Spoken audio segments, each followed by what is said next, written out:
my question is, you warned everybody about this in a TED Talk in 2015. You predicted this would happen. And so I'm sure you're very prepared because you knew this was going to happen. Do you feel like you prepared for this? I mean, even though this probably surprised you beyond what you expected. Well, the goal of the 2015 talk and the detailed article in the New England Journal of Medicine was so that the government would do the work to be ready for the next epidemic. And that would have meant that we would have had diagnostics very quickly, drugs very quickly, and even a vaccine, all of those things dramatically faster than what we're going through here. Over the last 5 years, the foundation and others did make investments in things like a coalition called CEPI that will help get the vaccine out faster than would have otherwise been the case. But only about 5% of what should have been done to get ready for this, because this is even, worse than war, and yet the amount that was put into it, the amount we practiced and had, the ability to make these tools, virtually nothing was done. And so are you saying, and I don't want to get political about this, obviously this administration is blaming the last administration, saying they didn't have anything. Did anyone listen to you? Was there something, and then it was then then everybody abandoned it, or what happened exactly? Well, it's hard to know how much to spend on something that you can't really compute the probability in any particular year that it's going to come. Fire, war, earthquakes, and so government, they look and they see. We had epidemics like the Ebola epidemic in Africa that should have gotten us ready. Then we had Zika, but a respiratory pandemic that's very widespread, really we haven't seen anything like this for the 100 years. And I actually thought that anniversary of 1918 would galvanize people as well. So a few things were done.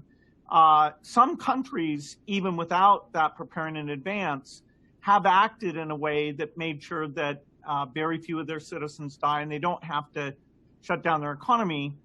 Now all the countries that have widespread infection, like the United States, we need to learn from each other about how you not only flatten the numbers, but to get them down. And then, with luck, in early June, if the whole country does a better job of shutting down and we get prioritization of the testing that's going on, what policies should we have? Because until we get almost everybody vaccinated globally, we still won't be fully back to normal. We want to go, and manufacture and do construction and go to school, but there will be things like big public events where the risk will outweigh the risk of a disease rebound.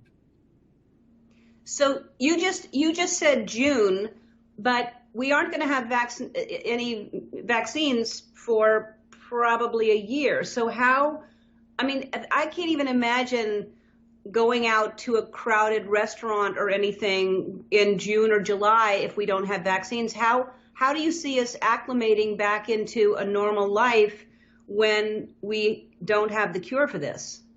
Well, your point's a very good one, which is even if we're doing the right things, where we've fixed the testing problems, we're making sure people are strict about quarantine, we're doing really good contact tracing, and so the government is able to encourage some type of activities to resume. Even so, the populace has been thinking about this infectious disease enough that people will be reluctant. Even, they say, okay, it's fine to send your kids to school. I hope we have enough proof that everybody will feel like they go along with that. Or if you want to reopen a factory, do enough workers show up that you can really engage in that activity. Some things like restaurants will probably have more spacing and the demand will be reduced because what we've all gone through here. But we need to start getting things back to normal. They won't be back to normal until we either have that phenomenal vaccine or a therapeutic that's like over 95% effective. And so we have to assume that's going to be almost 18 months from now. but I mean, you and Melinda, first of all, that's why I call you the most generous, and I should include Melinda in this too. You're both Yep. extremely generous.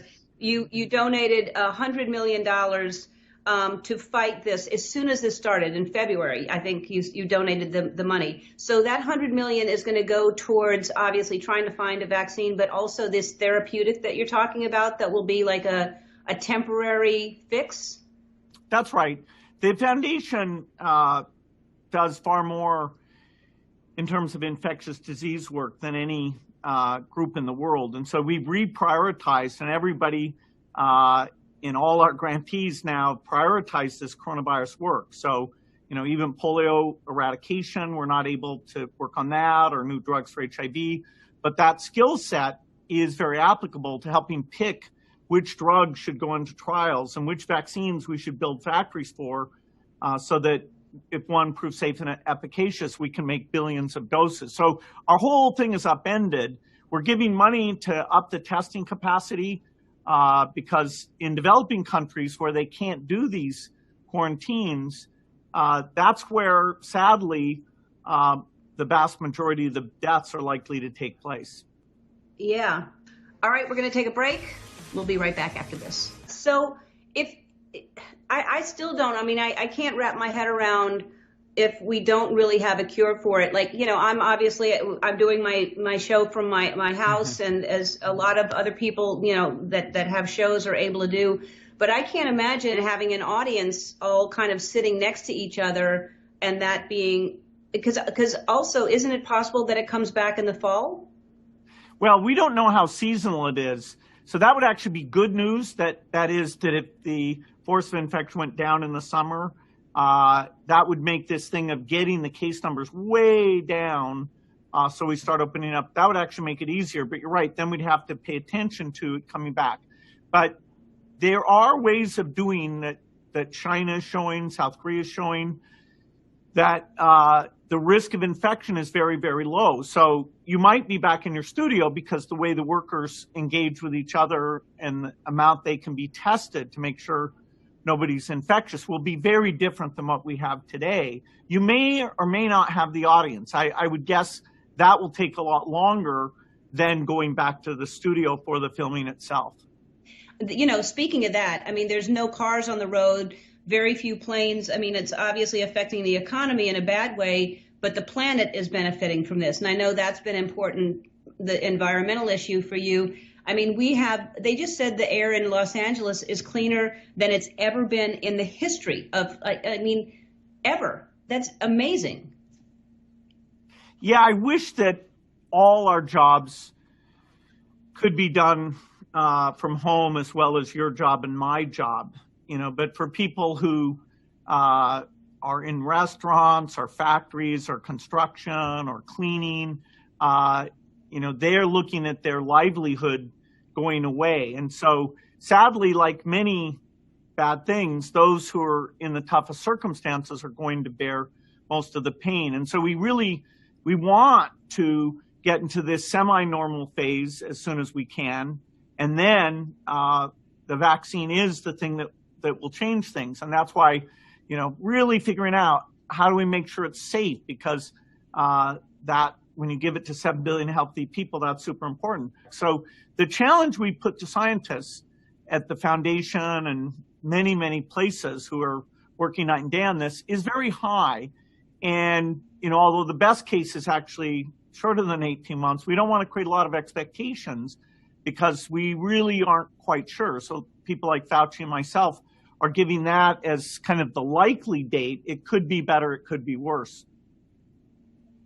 So 18 months, and the economy is already, as you mentioned, it's heartbreaking what's happening to people out there that were already living paycheck to paycheck and now don't know when they're going to get paid again. And, it's a strain on unemployment. Everyone's, it's an issue for everyone. So how does the economy bounce back from something like this? Do you have faith that it will, or how long do you think it's going to take? Well, it won't go back to normal in some very rapid fashion, because not only do we have, these factories shut down and all these activities have ceased, even as we start them back up, people will still be a bit leery about going out, and they will have seen their investments and their job security greatly reduced. So the strong economy we had will take several years before that comes back. The good thing about the economy is that eventually it will come back.